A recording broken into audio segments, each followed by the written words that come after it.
नमस्कार मित्रांनो, मी आज तुम्हाला मोशन सेन्सर IP20ची अनबॉक्सिंग करून त्याची थोडक्यात माहिती पण सांगणार आहे। तर तुम्ही बघून घ्या, हा जो मोशन सेन्सर आहे हा राऊंड शेपमध्ये आहे। तर याची पूर्ण रेटिंग जी आहे त्याच्या बॉक्सवर दिलेली आहे। जो बॉक्स असतो त्याच्यावर संपूर्ण त्याची रेटिंग दिलेली आहे, त्याचं व्होल्टेज, फ्रिक्वेन्सी वगैरे। त्यानंतर बॉक्स ओपन केल्यानंतर आपल्याला दिसतो जो सेन्सर आहे मित्रांनो, हा सेन्सर 360 एरिया कवर करतो।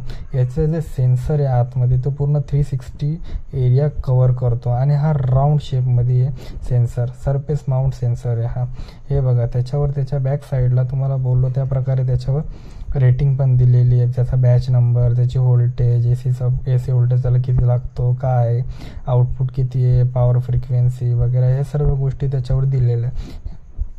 या प्रकारे तो ओपन होतो आणि त्यानंतर आपण त्याचं कनेक्शन बघणार आहोत मित्रांनो। ते कनेक्शन कसं केलं जातं। आता याच्यामध्ये लाईन, न्यूट्रल, ON असं दिलेलं आहे। हे OL म्हणजेच आउटपुट असतं।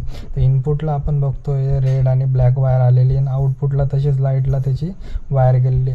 याच्याने काय होतं मित्रांनो, तुम्हाला माहिती आहे का, जेव्हा एखादा व्यक्ती येतो तेव्हा तो सेन्स होतो, तर हा लाईट लागला जातो, तसं याचं कनेक्शन दाखवलेलं आहे। हे लक्स, आता याच्यामध्ये काही सेटिंग आहे ते आपण बघूया। हा लक्स म्हणजे लाईटचा ब्राईटनेस, आपल्याला लाईटचा ब्राईटनेस कसा ठेवायचा ते आपण बघू या व्हिडिओच्या माध्यमातून। आणि त्यानंतर हे MIC मॅक म्हणजे असं, याचा अर्थ असं होतो की तो सेन्सिटिव्हिटी, त्याची जी सेन्सिटिव्हिटी आहे ती कितीपर्यंत पाहिजे, कमी पाहिजे, जास्त पाहिजे, लवकरात लवकर सेन्स झालं पाहिजे, हे असतं। आणि हा जो टाईम आहे, हा टाईम पिरियड आपल्यावर डिपेंड असतो की आपल्याला 10 सेकंदाचा मोशन सेन्सर ठेवायचा आहे की 30 सेकंद, असं ह्या टाईपमध्ये त्याची संपूर्ण माहिती आपल्याला या व्हिडिओत बघायला भेटली आहे। आणि हा जो मोशन सेन्सर आहे तो सरफेस माउंट आहे, म्हणजे हा सिलिंगला लागतो राऊंड। तर व्हिडिओ चांगले वाटले असेल तर व्हिडिओला लाईक करा, शेअर करा आणि चॅनलला सबस्क्राईब करा। थँक्यू।